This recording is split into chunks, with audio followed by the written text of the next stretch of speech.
Hi, I'm MatthewW. Outside of school, I love doing photography and driving around to different areas to take photos.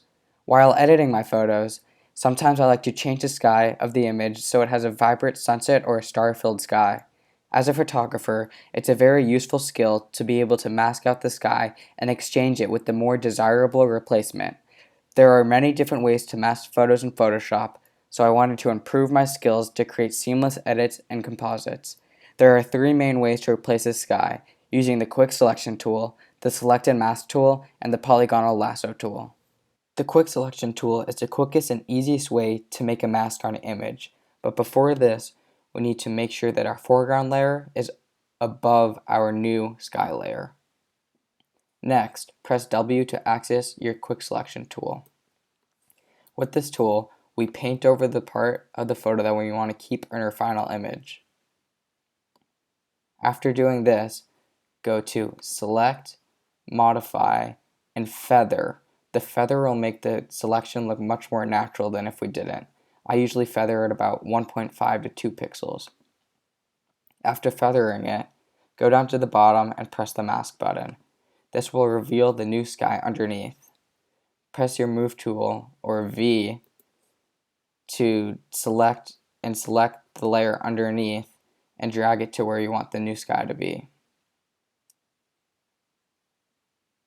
After getting it just right, you're all done. This is it. This is the quickest and easiest way to do it.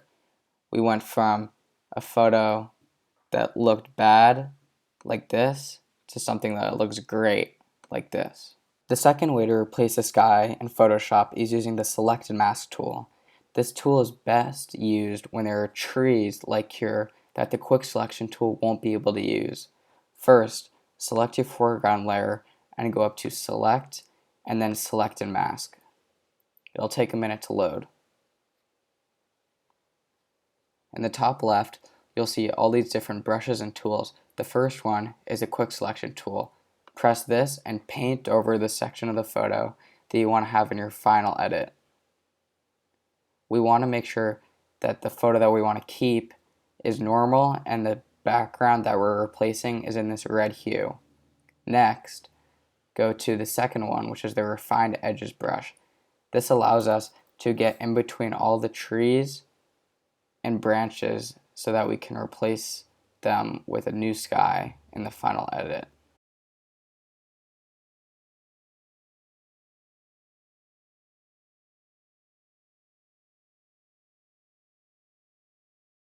After using the Refined Edges brush, zoom back out and add contrast and feather to your image. Again, only do around 1.5 to 2 pixels of feather. After this, press OK. And now it'll automatically add in your new sky. Just like in the last method, drag your new sky exactly where you want it to be, and then you'll be done. So we went from something that looked like this and added a better sky that looked like this. The third way to replace the sky in Photoshop is using the Polygonal Lasso tool. This tool is best used on a photo where there is minimal or no contrast between the land and the sky, like in this photo where you can't really tell where the sky meets the sea, and the computer definitely won't be able to. So what we do is we use the Polygonal Lasso tool. Press L to get to your Polygonal Lasso tool. If it doesn't take you there, press Shift L until it gets you there.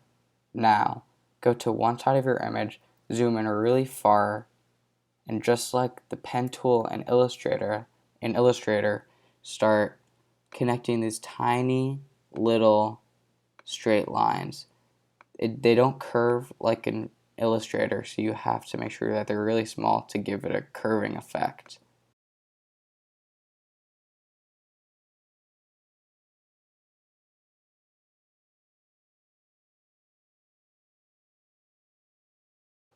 Once you make it all the way across to your other side of your image, zoom back out and start to draw on the outside of your image till you make it back around to the first point.